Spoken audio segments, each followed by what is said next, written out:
So hello everyone, welcome to JKSSB master class. तो आज हम डिस्कस करने वाले हैं mining and its effects. Okay, ये एक इंपॉर्टेंट टॉपिक है, फॉरेस्ट इंस्पेक्टर के सिलेबस में दिया हुआ है। So just look at this syllabus, जो इंस्पेक्टर FPF का सिलेबस है। इसमें जो EVS का पोर्शन है, environment, ecology, biodiversity and climate change वाला, ये पूरा हम इस सीरीज में कवर करने वाले हैं। तो पहला टॉपिक जो आज हम कवर करेंगे that is mining and its effects. Okay, let's move the video straight away. As usual हम पहले क्वेश्चन अटेम्प्ट करने की कोशिश करेंगे, उसके बाद हम जो है इसकी एक्सप्लेनेशन देखेंगे, फिर वापस क्वेश्चन पे आएंगे। ठीक है, consider the following statements. Mining is the extraction of valuable minerals and other geological materials from the earth. In situ mining is used to obtain uranium. Placer mining is usually done in river beds and beaches. In situ mining is also called the solution mining. Pause the video, try to answer the question. Okay. So before coming to the answer of this question, let us try to understand different types of mining. Okay.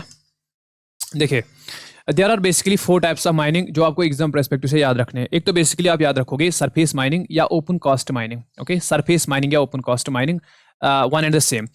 जब हमको minerals extract करने हैं from the earth surface, basically which are closer to the earth surface. जब आपको minerals extract करने हैं near the surface of earth, that is surface mining और open cast mining. Okay, for example ये surface of earth है, आपको cast करने हैं यहाँ से आपको एक्सट्रैक्ट करने हैं मिनरल्स। तो हम क्या करेंगे, सिंपली हम एक ओपन जो पिट है बेसिकली उसको डिग करेंगे। ऐसे एक पिट डिग किया जाएगा यहाँ से, और मिनरल्स को यहाँ से माइनर जाएंगे, मिनरल्स को एक्सट्रैक्ट करके उनको ट्रांसपोर्ट करेंगे। सिंपल है, इसको बोलते हैं सरफेस माइनिंग या ओपन कास्ट माइनिंग। ओके, इसके 2 टाइप्स आपको याद रखने हैं। एक है ओपन पिट माइनिंग, जो ये वाला मैंने आपको बताया, it is open pit mining. Okay, इसके थ्रू कौन कौन से मिनरल्स एक्सट्रैक्ट किए जाते हैं वो भी आपको याद रखना है।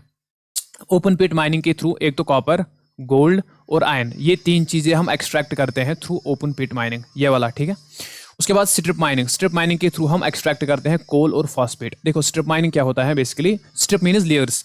जब हमको, ये भी सरफेस माइनिंग का ही एक टाइप है, जब हमको मिनरल एक्सट्रैक्ट करने हैं जो लेयर्स में है। फॉर एग्जांपल कोल होता है जनरली लेयर्स में, ऐसे लेयर्स में।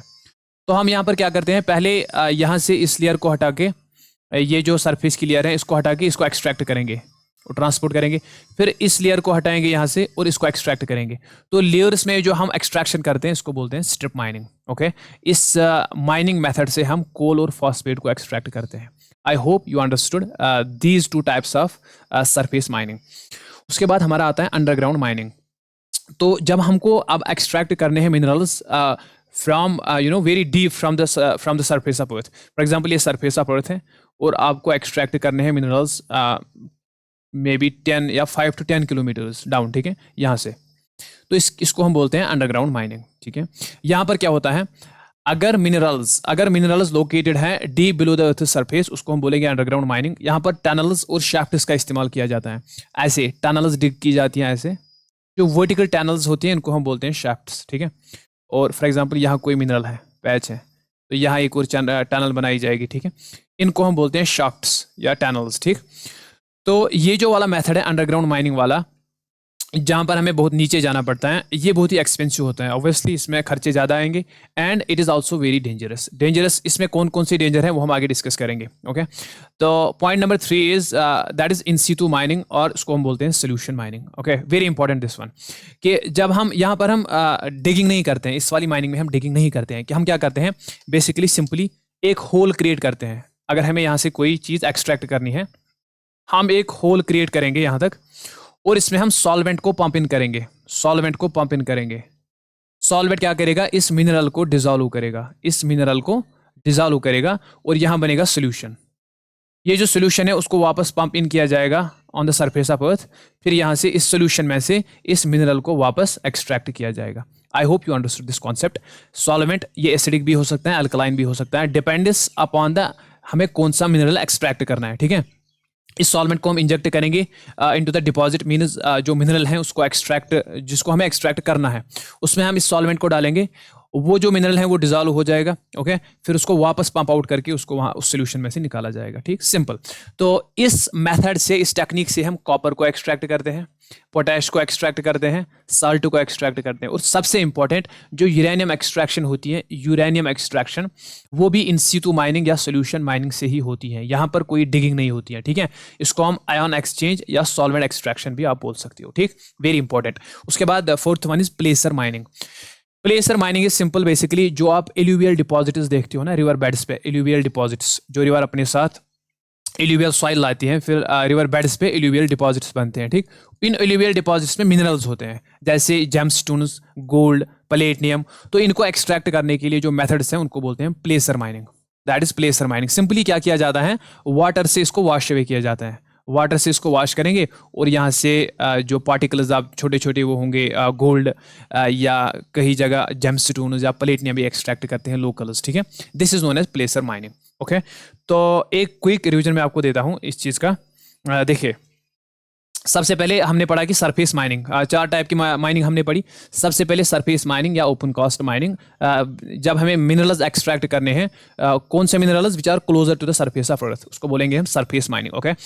इसके 2 टाइप्स हैं, open pit mining and strip mining. Open pit mining में हमने देखा इसके थ्रू हम क्या कॉपर, गोल्ड और आयरन को एक्सट्रैक्ट करते हैं। स्ट्रिप माइनिंग, जब लेयर्स में जो मिनरल होते हैं उसको एक्सट्रैक्ट करने के लिए स्ट्रिप माइनिंग यूज होती है। इसके थ्रू हम कोल और फॉस्फेट को एक्सट्रैक्ट करते हैं। दूसरा टाइप हमने देखा अंडरग्राउंड माइनिंग, जब डीप बिलो द सरफेस हमें मिनरल्स को एक्सट्रैक्ट करना है, उसको हम बोलते हैं अंडरग्राउंड माइनिंग, ठीक। इन सीटू माइनिंग या सोल्यूशन माइनिंग में हमने देखा सॉल्वेंट को पंप इन करते हैं और इससे हम यूरेनियम एक्सट्रैक्शन करते हैं। प्लेसर माइनिंग में आपने देखा कि एल्यूवियल डिपॉजिट जो होते हैं उनसे हम जेमस्टोन्स, गोल्ड या प्लेटिनियम को एक्सट्रैक्ट करने के लिए जो है प्लेसर माइनिंग का जो है ये टेक्निक यूज करते हैं। तो क्वेश्चन क्या था, basically coming back to the question, mining is the extraction of valuable minerals and other geological materials from the earth. Obviously ये तो सबको पता होगा कि जमीन से वैल्यूएबल मिनरल्स को एक्सट्रैक्ट करना, उसको हम माइनिंग बोलते हैं, ठीक। In situ mining is used to obtain uranium. अभी मैंने बोला ये इंपॉर्टेंट पॉइंट है, ठीक है। यूरेनियम को एक्सट्रैक्ट करने के लिए कौन सी टाइप ऑफ माइनिंग, कौन सा मेथड ऑफ माइनिंग यूज होता है, जवाब होगा इन सीटू माइनिंग, ओके। इसी को हम सोल्यूशन माइनिंग भी बोलते हैं, जिसमें हम सॉल्वेंट को पंप इन करते हैं, याद रखना। Placer mining is usually done in river beds या बीचेस, देखा हमने। In situ mining is also called solution mining, जिससे हम यूरेनियम एक्सट्रैक्ट करते हैं, ठीक है। चारों के चारों स्टेटमेंट जो है बेसिकली करेक्ट है। आई होप आपको यहाँ से माइनिंग की डेफिनेशन और टाइप्स ऑफ माइनिंग समझ में आए होंगे, ठीक। Okay, moving to the next question, now we will discuss, okay, यहाँ से हम क्लियर करेंगे कि माइनिंग के इफेक्ट्स क्या होते हैं, ठीक है। जो आपका बेसिकली टॉपिक है ना माइनिंग के इफेक्ट्स, वो इस क्वेश्चन से आपका कवर होगा। Okay, just pause the video and try to answer the question. Asthma and bronchitis are the major health hazards for coal miners. Deforestation and habitat destruction are the primary impacts of mining in India. Open pit mining leads to habitat destruction and biodiversity loss. Acid mine drainage (AMD) causes water pollution. Pause the video, answer the question, okay. Before I come to the answer of this question, okay, let's try to understand basically environmental impacts of mining. ये सबसे important slide होने वाली है basically आपके lecture के लिए, आपकी exam के लिए, ओके। देखो, इन्वायरमेंट पे क्या इफेक्ट पड़ता है माइनिंग की वजह से, ठीक। सबसे पहले हैबिटेट डिस्ट्रक्शन, जो माइनिंग होती है, माइनिंग के लिए हम लार्ज एरिया जो है उसको बेसिकली क्लियर करते हैं। जो लार्ज एरिया है फॉरेस्ट में अगर हम माइनिंग करेंगे तो बहुत ज़्यादा एरिया हमको क्लियर करना पड़ता है, फॉरेस्ट काटने पड़ते हैं, डिफॉरेस्टेशन करनी पड़ती है। उससे क्या होता है, वहाँ पर रहने वाले जो भी फ्लोरा एंड फौना वहाँ का होगा, फ्लोरा एंड फौना, जो भी एनिमल्स और बर्ड्स वगैरह वहाँ पर होंगे, उनका जो उनका हैबिटेट लॉस हो जाएगा, ठीक है। तो या तो वो एक्सटिंक्ट हो जाएंगे या तो कहीं और वो जाएंगे। उसके बाद दूसरा है बायोडाइवर्सिटी लॉस। जब उनका हैबिटेट लॉस हो जाएगा, वो एक्सटिंक्ट होने के मतलब एक्सटिंक्ट होने के उनके चांसेस बढ़ जाएंगे, तो बायोडाइवर्सिटी लॉस हो जाएगी, ठीक है। Biodiversity means variety of living organisms, तो हैबिटेट डिस्ट्रक्शन से बायोडाइवर्सिटी लॉस होगा। तीसरा क्या इन्वायरमेंटल इफेक्ट है, air and water pollution. Mining से एयर और वाटर पोल्यूशन भी होता है। कैसे, पहली चीज़ आप याद रखना, देखो वाटर पोल्यूशन कैसे होता है, वाटर पोल्यूशन होता है उसको हम बोलते हैं एसिड माइन ड्रेनेज।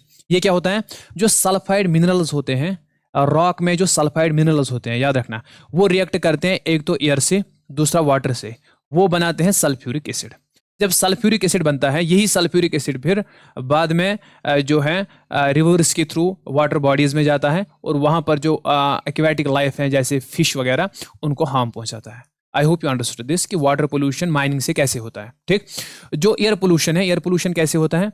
जब आप माइनिंग करते हो तो बहुत सारे gases like carbon dioxide, methane, ये ग्रीन हाउस गैसेज रिलीज होते हैं। उनकी वजह से होता है green house effect which causes global warming and ultimately climate change. Okay, उसके बाद माइनिंग से होती हैं रेस्पिरेटरी डिजीजेस। जो माइनर्स होते हैं बेसिकली उनको डिफरेंट टाइप्स ऑफ डिजीजेस होने के खतरा होते हैं इस माइनिंग की वजह से। सबसे पहले पहली डिजीज जो है सबसे, वो है न्यूमोकोनाइसिस। ओके, न्यूमोकोनाइसिस, इसको हम बोलते हैं ब्लैक लंग डिजीज। ये किसकी वजह से होती हैं? जो कोल डस्ट जो रिलीज होता है माइनिंग में, कोल माइनर्स में, उसकी वजह से ये बीमारी होती है, pneumoconiosis. Okay, excuse me pronunciation. तो दूसरा है सिलिकोसिस। ओके, जो सिलिकॉन डस्ट होता है, सिलिका डस्ट जो रिलीज होता है माइनिंग से, उससे बीमारी होती है सिलिकोसिस। एस्बेटोसिस जो होता है, जो एस्बेटोस फाइबर्स होते हैं रिलीज, उनसे होती है बीमारी एस्बेटोसिस। और COPD, chronic obstructive pulmonary disease, COPD, ये होती है बेसिकली जो ब्रीथिंग प्रॉब्लम होती है, क्रॉनिक ब्रीथिंग प्रॉब्लम होती है माइनर्स में, उसको बोलते हैं सीओपीडी। तो ये भी जो है डिजीज जो है कोल माइनर्स को होती है।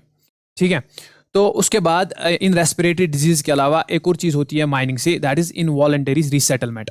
क्या? जो बेसिकली ट्राइबल लोग होते हैं या जो विलेजर्स होते हैं जो इन माइनिंग एरियाज़ के क्लोज रहते हैं, उनको कभी कभी बोला जाता है कि भाई माइनिंग की वजह से जब बहुत सारा एरिया की ज़रूरत पड़ती है गवर्नमेंट को, तो इनको यहाँ से रिलोकेट होने के लिए मतलब बोला जाता है। उनको बोला जाता है कि आप जो पास वाले इलाके हैं ये खाली करो, आप कहीं और रिसेटल हो जाओ। ठीक है, हालांकि इनका जो कल्चर है, इनका हैबिटेट है, सब कुछ यहाँ से लॉस हो जाता है, तो ये नहीं चाहते हैं कि ये यहाँ से जाए, लेकिन फिर भी इनकी इनवॉलंटरली रीसेटलमेंट की जाती है। ये भी एक इन्वायरमेंटल इम्पैक्ट है। ठीक है, उससे क्या होता है, इनका कल्चर वगैरह सब कुछ खत्म हो जाता है।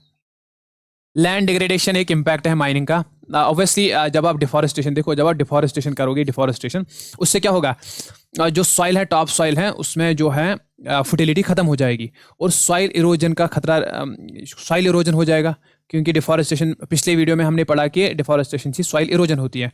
तो दैट मीन्स लैंड डिग्रेडेशन भी एक इन्वायरमेंटल इम्पैक्ट है, किसका? माइनिंग का, क्योंकि माइनिंग से सॉइल इरोजन होता है और टॉप सॉइल इनफर्टाइल बन जाती है। ठीक है, तो उससे लैंड जो है डिग्रेड हो जाती है। ये जो आप बेसिकली 5 हमने देखे यहाँ पे इन्वायरमेंटल इम्पैक्ट्स ऑफ माइनिंग। एक habitat destruction, biodiversity loss, air and water pollution हमने देख लिया। तो माइनिंग से क्या होता है, माइनिंग से रेस्पिरेटरी डिजीज, जो माइनर्स होते हैं, they become susceptible to respiratory disease. Okay, involuntary resettlement करनी पड़ती है ट्राइबल और विलेजर्स को जो इन माइनिंग एरियाज के आसपास रहते हैं, और land degradation. These are the environmental impacts of mining. Okay, coming back to the question, asthma and bronchitis are the major health hazards of coal miners. It is absolutely correct. क्यों? जो coal miners होते हैं, they are susceptible to asthma and bronchitis. Okay, deforestation and habitat destruction, these are the primary impacts of mining in India. ये हमने देख लिया, deforestation पहला वाला, दूसरा हैबिटेट डिस्ट्रक्शन। ठीक, open pit mining leads to habitat destruction and biodiversity loss. बिल्कुल सही। जब आप ओपन पिट माइनिंग करोगे, फॉर जो हमने पहले स्लाइड में देख लिया, ओपन पिट माइनिंग, हमें ये सब कुछ जो है, इतना बड़े बड़े जो गड्ढे हैं उनको वो खोदने पड़ते हैं ओपन पिट माइनिंग में। उससे यहाँ का जो हैबिटेट है ऊपर वाला, ये जो अर्थ सरफेस है, यहाँ का सारा हैबिटेट डिस्ट्रक्ट हो जाता है, जो यहाँ पे वाइल्ड लाइफ है। ठीक है, और उसकी वजह से बायोडाइवर्सिटी लॉस हो जाता है। एसिड माइन ड्रेनेज हमने देख लिया कि जो रॉक्स में जो सल्फाइड ओर होता है, बेसिकली सल्फाइड होता है, उससे सल्फ्यूरिक एसिड बनता है, जिसकी वजह से जो एक्वेटिक लाइफ है वो उनका नुकसान हो जाता है। ठीक है, वो खत्म हो जाते हैं। तो वाटर पोल्यूशन हमने देख लिया कैसे होता है माइनिंग से। तो all the statements are correct. Okay, coming to the third question, which are the following terms regarding mining is correct? Dredging, quarrying, artisanal and small scale mining. ये बेसिकली कुछ इंपॉर्टेंट टर्म्स है related to mining. तो आप उनको pause कीजिए video को एक बार, in go through these terms, then I will explain. Okay, see, सबसे पहली टर्म है ड्रेजिंग। ड्रेजिंग क्या होता है? जब हम मिनरल्स को एक्सट्रैक्ट करते हैं फ्रॉम अंडर वाटर डिपॉजिट्स। ठीक है, जब पानी के नीचे जैसे फॉर एग्जांपल कोई लैक है हमारा, ठीक है, कोई पॉन्ड है, या हमारा सी है कोई, जो डीप सी एक्सट्रैक्शन होती है मिनरल्स की, वो भी इसमें आती है। पानी के नीचे जो हम एक्सट्रैक्शन करते हैं उसको हम बोलते हैं ड्रेजिंग। ये ड्रेजर्स बेसिकली मशीन्स होते हैं जो उन अंडर सी जाते हैं, या जो बेसिकली अगर रिवर बेड्स पर हमें एक्सट्रैक्शन करनी है उनके लिए ड्रेजर जो मशीन हैं ये यूज़ होते हैं। ठीक, तो इस मेथड से हम क्या एक्सट्रैक्ट करते हैं? एक तो हम एक्सट्रैक्ट करते हैं सैंड, ठीक है, सैंड या ग्रेवल कंस्ट्रक्शन के लिए, या अगर हम डीप सी में ड्रेजिंग करेंगे वहाँ से हम कुछ मेटल्स लाइक गोल्ड, प्लेटिनम, इनको हम एक्सट्रैक्ट करते हैं। ठीक, उसके बाद दूसरी टर्म आप याद रखोगे क्वेरिंग। क्वेरिंग क्या होती है? बेसिकली ये सरफेस माइनिंग का ही एक टाइप है जिसको हम बिल्डिंग मटेरियल्स, जो बिल्डिंग रॉक्स, जो बिल्डिंग मटेरियल्स होते हैं उनको एक्सट्रैक्ट करने के लिए यूज़ करते हैं। ठीक है, जो for example limestone, granite, marble, इनको एक्सट्रैक्ट करने के लिए जो मेथड यूज़ होता है उसको बोलते हैं क्वेरिंग। ये दो टर्म्स आप याद रखोगे, ड्रेजिंग एंड क्वेरिंग। उसके बाद ASM, artisanal and small scale mining. ये अनऑफिशियल माइनिंग होती है, इनफॉर्मल माइनिंग होती है, जिसको एक गांव का एक इंडिविजुअल या फॉर एग्जांपल कोई फैमिली या स्मॉल ग्रुप ऑफ पीपल वो करते हैं using basic tools. Basic tools में फॉर एग्जांपल वो हैमर से माइनिंग करेंगे। ठीक है, वो हैमर से माइनिंग करेंगे या कोई और टूल यूज करके माइनिंग करेंगे। इसको हम बोलते हैं artisanal and small scale mining. ठीक, ASM। तो 3 टर्म्स आपने यहाँ से याद रखी, ये तीनों के तीनों स्टेटमेंट्स बेसिकली करेक्ट हैं। ठीक है, सबसे पहले आपने याद रखा dredging. Okay, under water deposits को एक्सट्रैक्ट करने का नाम है ड्रेजिंग। क्वेरिंग आपने याद रखा, बिल्डिंग मटेरियल्स को एक्सट्रैक्ट करने का नाम है quarrying. And artisanal and small scale mining, जो छोटे छोटे लेवल पे हम जो एक्सट्रैक्शन करते हैं उसको हम बोलते हैं ASM, artisanal and small scale mining. Okay, coming back to the question. Okay, just give me a second. अच्छा, क्वेश्चन यही था इसमें। ठीक, okay, next question, match the following. यहाँ से आपको इंपॉर्टेंट माइनस जो है वो हम इंडिया की कवर करेंगे। ठीक, match the following: Hutti gold mine, Lava gold mine, Raniganj coal mine and Keonjhar mine. आपको इसकी कॉरस्पॉन्डिंग स्टेट से इनको मैच करना है। सबसे पहले Hattie gold mine, it is located in Karnataka. ठीक है, यहाँ पर सारी जितने भी इंपॉर्टेंट माइनस हैं इंडिया की वो हम करेंगे इसमें cover. Lava gold mine, Raniganj coal mine and Keonjhar mine. ठीक, लावा गोल्ड माइन जो है बेसिकली ये आपकी पड़ती है झारखंड में। ठीक है, ए। एंड रानीगंजी कोल माइन जो है ये आपकी पड़ती है वेस्ट बंगाल में, और क्योंजौर माइन जो है ये पड़ती है उड़ीसा में। Okay, right option would be BADC, that is option number A। Okay, तो चलिए हम देखते हैं इंपॉर्टेंट माइनस ऑफ इंडिया। यहाँ से सबसे पहले गोल्ड माइनस। गोल्ड माइनस जो इंपॉर्टेंट है वो आप याद रख लेना। सबसे पहले कर्नाटका में है Hutti gold mine, Kolar gold field, KGF, आपको पता होगा। रॉकी बाई आपने नाम सुना होगा, तो ये वही है। ठीक है, उसके बाद झारखंड की आप याद रखोगे Kundarkocha mine is located in Jharkhand, very very important. Andhra Pradesh की गोल्ड माइनों में से आप याद रखोगे रामागिरी गोल्ड फील्ड। यूपी में इंपॉर्टेंट गोल्ड रिजर्व है, उसको हम बोलते हैं सोनबाड़ा गोल्ड रिजर्व। ठीक, कोल माइंस में आप याद रखना जारिया कोल फील्ड झारखंड का, तलचार कोल्ड फील्ड उड़ीसा का, कोरबा कोल्ड फील्ड छत्तीसगढ़ का। आयरन माइंस में आप याद रखोगे बाल्डा ब्लॉक आयरन माइन उड़ीसा की, जोड़ा ईस्ट माइन उड़ीसा की, नो मुंडी आयरन माइन ये है झारखंड की। ठीक है, Noamundi iron ore mine. Mica mines में से आप याद रखोगे Gudur mica mine in Nellore Andhra Pradesh. Okay, तो ये कुछ important gold mines, coal mines, iron mines और माइका माइंस हैं जो आपको एग्जाम के लिए याद रखने हैं। ठीक, उसके बाद consider the following statements. Methane gas is released during coal mining, mercury या cyanide is released during gold mining, AMD या pyrite is released by iron mining, fluoride is released by mica mining. Okay, just try to answer the question. Okay, तो यहाँ से हम cover करेंगे, then we will come back to the question actually. ठीक है, तो यहाँ से हम कवर करेंगे जो इम्पोर्टेंट आपके लिए हैं, जो पोल्यूटेंट्स रिलीज होते हैं माइनिंग के ड्यूरिंग द माइनिंग। कौन कौन से इंपॉर्टेंट पोल्यूटेंट्स आपको याद रखने हैं। देखो, जो कोल माइनिंग होती है इसमें रिलीज होता है methane CH4, sulphur dioxide, nitrogen oxides, particulate matter, black lung disease. ठीक है, ये जो सारे रिलीज होते हैं कोल माइनिंग से, इनसे जो डिजीज होती है वो है black lung disease. Okay, gold mining से रिलीज होता है मर्करी, इससे डिजीज होती है मिनामेट डिजीज, सबको पता होगा। साइनाइड रिलीज होता है, आर्सेनिक रिलीज होता है, कैडमियम और लेड रिलीज होता है। आयरन माइनिंग से रिलीज होते हैं silica dust, very important. Silica dust से हमने पीछे पढ़ा, इससे कॉज होता है सिलिकोसिस। आयरन ऑक्साइड रिलीज होता है आयरन माइनिंग से, इससे कॉज होती है metal fume fewer. Sulphur oxide, nitrogen oxides release होते हैं आयरन माइनिंग से, कार्बन मोनोऑक्साइड और पायराइट, जो AMD हमने पढ़ा बेसिकली सल्फ्यूरिक एसिड जिससे बनता था वो आयरन माइनिंग से ही रिलीज होता है। ठीक, माइका माइनिंग से रिलीज होता है फ्लोराइड। फ्लोराइड की लेवल अगर ग्रेटर देन 1.5 ml होगी पर लीटर ऑफ वाटर, तो उस टाइम पे हम बोलेंगे वाटर पोल्यूट हो गया। ठीक है, तो इससे कॉज होता है फ्लोराइड से dental and skeletal fluorosis. Lead, nickel, cadmium जो है ये भी माइका माइनिंग से रिलीज होते हैं। कैडमियम से आपको पता होगा इटा डिजीज होती है। कॉपर माइनिंग से रिलीज होते हैं सल्फर डाइऑक्साइड। लिथियम माइनिंग से रिलीज होते हैं ग्रीन हाउस गैसेस जैसे कार्बन डाइऑक्साइड। यूरेनियम माइनिंग से रिलीज होते हैं रेडॉन गैस, ये एक रेडियो एक्टिव गैस है। ओके, तो ये सारे आपको याद रखने हैं कि किस माइनिंग से, किस टाइप ऑफ माइनिंग से कौन सा पोल्यूटेंट रिलीज होता है। Okay, coming back to the question, methane gas is released during coal mining. देख लिया हमने यहाँ पर methane gas CH4 coal mining से रिलीज होता है। ठीक है, ग्रीन हाउस गैस है। मर्करी या cyanide is released during gold mining, बिल्कुल देख लिया हमने। AMD या pyrite, iron sulphide released by the iron mining, बिल्कुल। Fluoride is released by mica mining, ये भी करेक्ट स्टेटमेंट है। Okay, all the statements are correct. तो कौन कौन से पोल्यूटेंट्स रिलीज होते हैं by different types of mining, वो आपको याद रखने हैं। ठीक, coming to the next question, ये सबसे इंपॉर्टेंट स्लाइड है इस लेक्चर की, that is MMDR act 1957।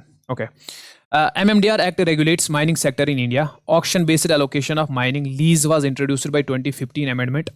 National Mineral Exploration Trust explore only non-coal minerals. MMDR Act is applied for all minerals except minor minerals and atomic minerals. You have to choose the correct statement. Okay.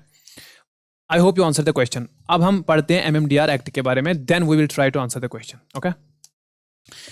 See. MMDR की full form है miners and mineral development and regulation act. ये act enact होता है 1957 में। जो भी mining sector जो India का है उसको रेगुलेट करता है यही MMDR act 1957। Very very important. Okay, जो भी मिनरल को कैसे एक्सप्लोर करेंगे, मिनरल की डेवलपमेंट, सारी चीज़ें कंट्रोल इसी एक्ट से होती हैं। ठीक, इसका आउटलाइन क्या है? बेसिकली इसमें प्रोसीजर दिया गया है कि माइनिंग लाइसेंस, जो माइनर्स होते हैं उनको माइनिंग लाइसेंस चाहिए होती है, उसके लिए क्या उनको प्रोसीजर फॉलो करना है वो इसी एक्ट में दिया गया है। ठीक है, जो मिनरल कंजर्वेशन है उसके रूल्स भी इसमें सेट किए गए हैं कि जो माइनर्स हैं आपको कैसे माइनिंग करनी है। जो आप बेसिकली एक्सट्रैक्ट मिनरल्स करोगे वो आप ऐसे मतलब आपको वेस्ट नहीं करना है मिनरल्स। ठीक है, उसकी कंजर्वेशन के लिए इसमें रूल्स दिए गए हैं। ठीक, इसमें फ्रेमवर्क है फॉर मिनरल कंसेशन। बेसिकली जो लीज वगैरह है, जो लीज दी जाती है माइनर्स को 20 ईयर्स 30 ईयर्स के लिए, उसके रिलेटेड फ्रेमवर्क जो है वो इस एक्ट में दिया गया है। ठीक, उसके बाद आपको एक इंपॉर्टेंट चीज़ याद रखनी है, वो है ये सारे मिनरल्स, जितने भी मिनरल्स हैं वो इस एक्ट के थ्रू ही रेगुलेट होते हैं एक्सेप्ट 2 मिनरल्स। एक तो है माइनर मिनरल, दूसरा है एटॉमिक मिनरल। माइनर मिनरल में आते हैं जो रिवर की सैंड होती है, ग्रेवल जो कंस्ट्रक्शन मटेरियल होता है, बेसिकली ब्रिक्स। ये कंस्ट्रक्शन मटेरियल के लिए जो मिनरल चाहिए होते हैं इनको रेगुलेट करता है स्टेट गवर्नमेंट। ठीक है, एक तो ये चीज़, ये इस एक्ट के अंडर नहीं आते हैं। ठीक, दूसरा जो एटॉमिक मिनरल्स होते हैं इनको रेगुलेट करता है डिपार्टमेंट ऑफ एटॉमिक एनर्जी। ठीक, जैसे यूरेनियम वगैरह होता है, यूरेनियम, थोरियम होता है, उनको रेगुलेट करता है डिपार्टमेंट ऑफ एटॉमिक एनर्जी, वो इसके अंडर नहीं आता है। बाकी जितने भी मिनरल्स एक्सट्रैक्ट हो जाएंगे वो सारे के सारे MMDR एक्ट 1957 के अंडर आएंगे। ठीक, तीसरी चीज़ आप याद रखोगे इसके कुछ अमेंडमेंट्स हुए थे, 2015 अमेंडमेंट, 2021 अमेंडमेंट, 2023 अमेंडमेंट। आपके लिए जो सबसे इंपॉर्टेंट अमेंडमेंट है वो है 2015 अमेंडमेंट, ये आपको पढ़नी ही पढ़नी है। ठीक है, इसमें क्या हुआ था देखिए, इसमें हुआ था, इसका एम था इस अमेंडमेंट का लाने का कि जो कोल माइनिंग है या जितनी भी माइनिंग है उसमें ट्रांसपेरेंसी को इंक्रीज करना और इलीगल माइनिंग को रोकना, ये इसका एम था। इसका दूसरा पर्पस था जो auction based allocation of mining है। पहले क्या होता था? पहले होता था रिकमेंडेशन बेस्ड, जो लीज दिए जाते थे, माइनिंग लीज दिए जाते थे माइनर्स को, वो दिए जाते थे रिकमेंडेशन बेस्ड। कोई ब्यूरोक्रेट होता था या कोई पॉलिटिशियन होता था, वो रिकमेंड करता था भाई इस बंदे को माइनिंग लीज देनी है। अब इसको शिफ्ट, उसमें क्या होती थी? करप्शन, उसमें करप्शन होने के चांसेस ज़्यादा थे ऑब्वियसली, तो फिर इसको शिफ्ट किया गया ऑक्शन बेस्ड। ऑक्शन बेस्ड में क्या होता है? लीज इसको दी जाएगी जो पार्टिसिपेट करेगा कॉम्पिटिटिव बिडिंग में, कॉम्पिटिटिव बिडिंग में जो विनर बनेगा उसी को लीज दी जाएगी। ठीक है, ये जो है ये 2015 से हुआ, 2015 रिफॉर्म से। उसके बाद एक डिस्ट्रिक्ट मिनरल फाउंडेशन बनी। ये क्या थी? ये फंड बेसिकली क्रिएट करती है, जिस फंड के जरिए वो जो मैंने आपको पीछे बताया था ट्राइबल्स और विलेजर्स सफ़र होते हैं माइनिंग से, उनको फंड दिया जाता है, उनको थोड़ी फाइनेंशियल असिस्टेंस दी जाती है इस फंड से, district mineral foundation, okay, local level पे। तीसरा इसमें इससे बनाया गया नेशनल मिनरल एक्सप्लोरेशन ट्रस्ट। ये क्या था, नेशनल लेवल पे एक बेसिकली फंड क्रिएट किया गया जिससे कि कोल के अलावा जितने भी मिनरल्स हैं, मिनरल एक्सप्लोरेशन जितनी भी होती हैं एक्सेप्ट कोल, उसमें ये फंडिंग करता है, ठीक है। यह है। उसके बाद जो माइनिंग लीज टाइम था वो पहले 30 ईयर्स था, किसी माइनर को लीज दी जाती थी 30 ईयर्स की, फिर इससे इसको बढ़ाकर किया गया 50 ईयर्स। इससे क्या हुआ, जो माइनर्स हैं उनकी स्टेबिलिटी बढ़ गई।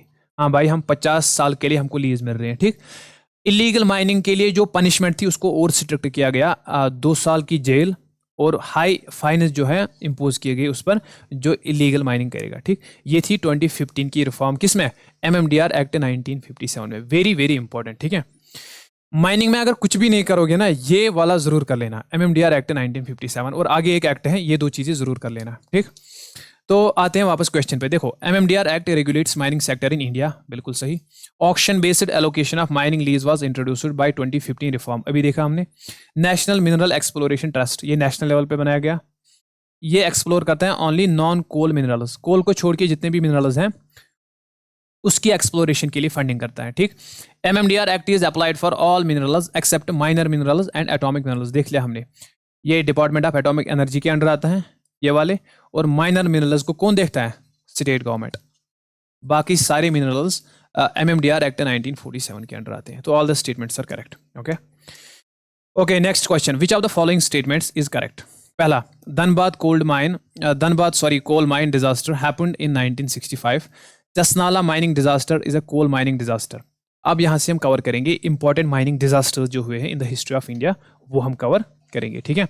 Just try to answer the question, अगर नहीं पता तो यहां हम कवर करेंगे इसको, ठीक। बेसिकली दोनों के दोनों स्टेटमेंट्स करेक्ट हैं, तो यहां हम दोनों को कवर करेंगे। देखिए, एक है धनबाद कोल माइन डिजास्टर, ये होता है 1965 में। धनबाद में, ये एक झारखंड में प्लेस है धनबाद। यहाँ एक कोल माइन थी जिसमें एक डिजास्टर हुआ 1965 में। उसमें क्या हुआ, 268 माइन वर्कर्स डाइड, ठीक। किसकी वजह से, एक तो मैसिव एक्सप्लोजन हुआ, उसके बाद फायर, उस किसकी वजह से, इसका कॉज था मीथेन गैस का रिलीज होना, CH4 की वजह से इसमें आग लग गई, ठीक है। और ये कौन सी टाइप ऑफ माइनिंग थी, अंडरग्राउंड माइनिंग, ओके। ये धनबाद कोल माइन डिजास्टर याद रख लेना। उसके बाद चासनाला माइनिंग डिजास्टर होता है, ये भी झारखंड में धनबाद माइनिंग के बहुत ही करीबी है। तो 1975 में 10 साल बाद यहाँ एक डिजास्टर होता है जिसमें 375 डेथ्स होते हैं। किसकी वजह से, एक्सप्लोजन होता है मैसिव, और फ्लडिंग की वजह से। फ्लडिंग कैसे होती है, जब एक्सप्लोजन हुआ उसकी वजह से जो अंडरग्राउंड वाटर रिजर्वायर था, वहाँ पर जो अंडरग्राउंड वाटर रिजर्वायर होते हैं अर्थ सरफेस में, वो वहाँ से एक्सप्लोड हो गया, उसकी वजह से पानी आ गया। पानी की वजह से जो चैनल्स हैं बेसिकली अंडरग्राउंड, ये क्रैश हो गई। तो जो कोल माइनर्स हैं वो वहाँ पर ट्रैप हो गए, तो इसकी वजह से 375 की कोल माइनर्स की डेथ हो गई, ठीक। ये भी अंडरग्राउंड कोल माइन ही थी, ठीक है। हमने पढ़े थे ना 2 types of mining, surface mining, underground mining, ये दोनों थी अंडरग्राउंड माइनिंग, ठीक। दैट इज वाई मैंने उस टाइम पे आपको बोला था underground mining is very dangerous. यहाँ से आपको पता चला कि why underground mining is dangerous, okay. इतने जो दोनों डिजास्टर हैं ये आपको याद रखने हैं in the history of India. These are 2 important disasters, mining disasters, okay. Coming back to the question, Dhanbad coal mine disaster happened in 1965, याद रखना है आपको। Chasnala mining disaster is a coal mining disaster, याद रखना है आपको, ठीक। उसके बाद consider the following statements. The main aim of miners act 1952, इसकी मैं बात कर रहा था, ये भी आपको याद रखना है। पीछे हमने क्या देखा, MMDR 1957, ठीक है, ये वाला, ये 2 एक्ट है, देखें। हमने यहाँ पर देखा, देखिए MMDR 1957 यहाँ हमने देख लिया, ठीक। दूसरा एक्ट आपको याद रखना है माइनिंग के रिलेटेड, वो है माइनर्स एक्ट 1952। ये it is to regulate working conditions, safety and health of mining workers. According to miners act 1952, an adult worker can work 8 hours maximum a day.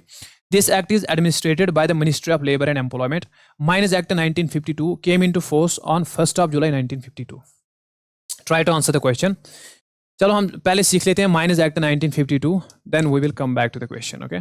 Miners act 1952 ये enact होता है 15th of March 1952 को, and it came into force on 1st of July 1952, ठीक।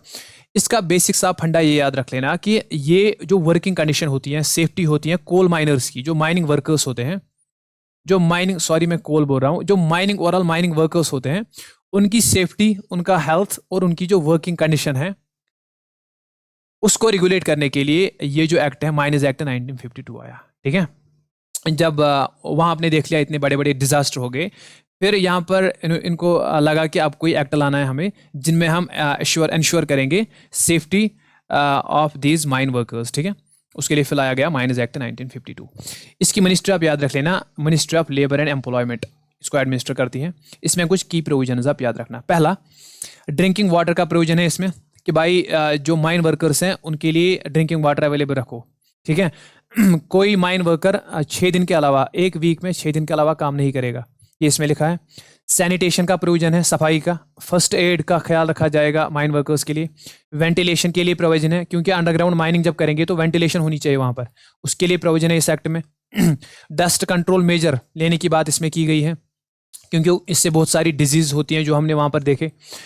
जो adult worker हैं वो maximum एक दिन में 8 घंटे मैक्सिमम दिन में काम करेगा, ये इस एक्ट में लिखा है, जब अंडरग्राउंड माइनिंग होगी। ठीक है, अगर सरफेस माइनिंग है तो फिर 9 घंटे काम कर सकता है वो मैक्सिमम। ठीक, और वीक के हिसाब से अगर आप देखोगे तो 48 आवर मैक्सिमम काम करने की परमिशन है माइनर्स को, माइनिंग वर्कर्स को। ठीक, दिन में 8 घंटे मैक्सिमम कर सकता है माइनिंग वर्कर, अगर सरफेस माइनिंग है तो 9 घंटे, अगर वीक की बात करेंगे तो 48 आवर्स मैक्सिमम। ठीक, यह है माइनस एक्ट 1952।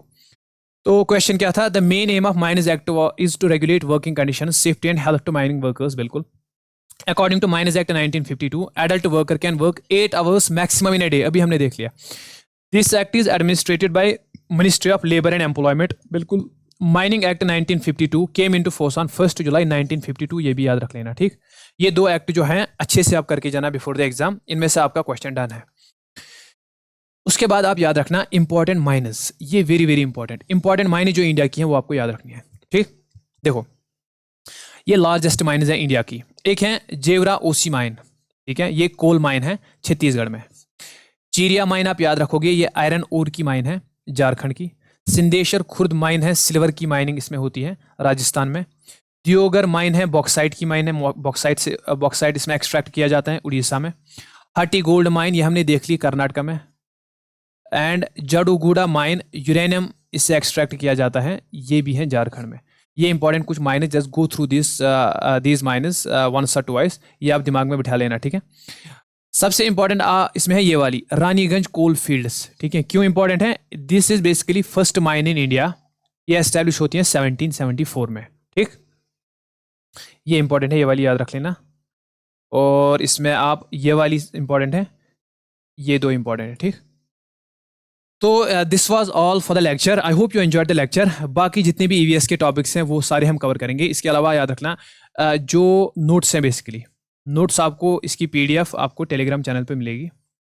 पहले कमेंट में पिन में करूँगा इसकी जो लिंक है, आप वहाँ से टेलीग्राम को ज्वाइन करना, पीडीएफ बिल्कुल फ्री मिलेगी। उसके बाद हम इस पर टॉपिक वाइज जो है क्विज चलाएंगे। जब आप इस टॉपिक को कंप्लीट करोगे, go through the PDF, then attempt this quiz. Okay, topic wise quiz होगा टेलीग्राम पर ही, उसको अटेम्प्ट करना, इससे आपको बहुत ही फायदा मिलेगा। इसमें हम प्रीवियस ईयर क्वेश्चंस लाएंगे इस टॉपिक पर। ठीक है, इसके अलावा आपको कोई भी क्वेरी हो आप इस नंबर पर कांटेक्ट कर सकते हो। ये सारे टॉपिक्स ईवीएस के जो हैं इनको कवर करके एंड में मैं आपको एक पीडीएफ दूंगा जिसमें पूरा इन डेप्थ ये सारे के सारे टॉपिक्स कवर होंगे, और एंड में आप उस पीडीएफ को गो थ्रू करना before going to the exam. ठीक है, एंड जो फॉरेस्ट और वाइल्ड लाइफ वाले हैं, फॉरेस्ट एंड वाइल्ड लाइफ का जो पोर्शन है बेसिकली वाइल्ड लाइफ गॉड का 20 मार्क्स का, ठीक है, उसकी पीडीएफ 2 दिन में तैयार हो जाएगी। तो जो बच्चे मुझे मैसेज कर रहे हैं 2 दिन में आपको उसकी पीडीएफ मिलेगी। And that was it for the video. अगर आपको आपकी प्रिपरेशन में थोड़ा सा भी वैल्यू ऐड हुआ है, just consider subscribing this channel. Thank you very much.